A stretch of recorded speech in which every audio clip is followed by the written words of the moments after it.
Magandang buhay mga idol. For today's vlog ay kasama ko yung aking bunso. At dala nga namin yung pangkuha ng niyog. Dahil kami kukuha ng buko mga idol. So yun mga idol, kasama ko yung aking bunso. Kukuha kami ng buko. Para may magawa kaming buko salad. Ngayong New Year. So ayan mga idol, kukuha kami ng buko. Ayan o. Ayan mga idol. Okay. So yun mga idol, at nagsimula na ako maghanap ng buko. Ayun, patinga-tingala at baka makuha natin ay yung panggata. So ayun mga idol, nakakita na tayo. At ayun ay nalaglag na mga idol. Sa wakas ay makakakuha na tayo ng pangbuko salad. So yun mga idol, nakakuha na tayo at nawawala pa ata. Naka. At ito na nga ay bibiyakin ko na para makainom tayo ng kaunting sabaw mga idol. May laman.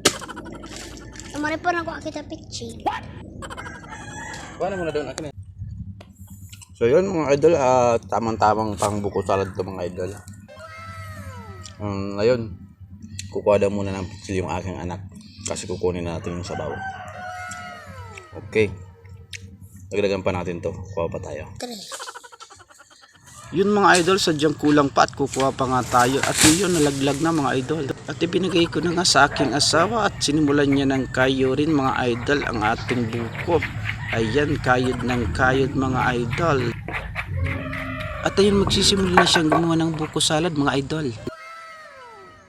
Yan. Okay guys, heto na ang ingredients ng ating buko salad. Yan ang buko. Ang kinayod na buko. Meron tayong condensed milk, Alaska all-purpose cream. Yan yung fruit cocktail.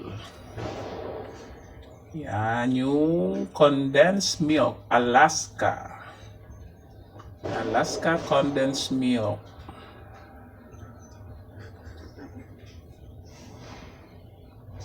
Ang yummy buko salad ni Achox TV.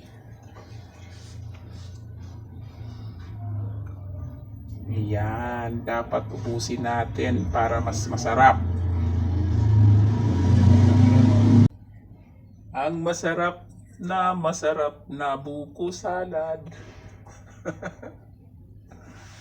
Yan, so meron pa yan guys ng cheese at raisin. Yan, para kompleto. Pwede rin natin lagyan ng apple. Yan, isa pang condensed milk. Yan, talagang simot na simot. Okay, sunod ang all-purpose cream. Alaska all-purpose cream.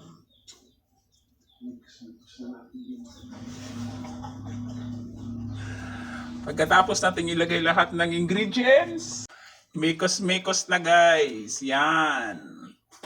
Mag-mekos-mekos na.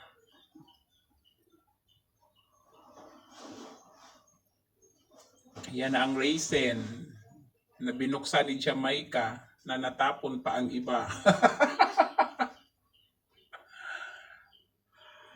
Ang raisin.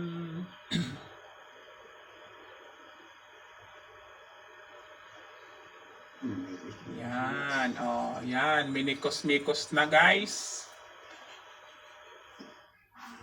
Ang galing magmekos-mekos ni Achox TV. Yan, tinikman na ni Angeline.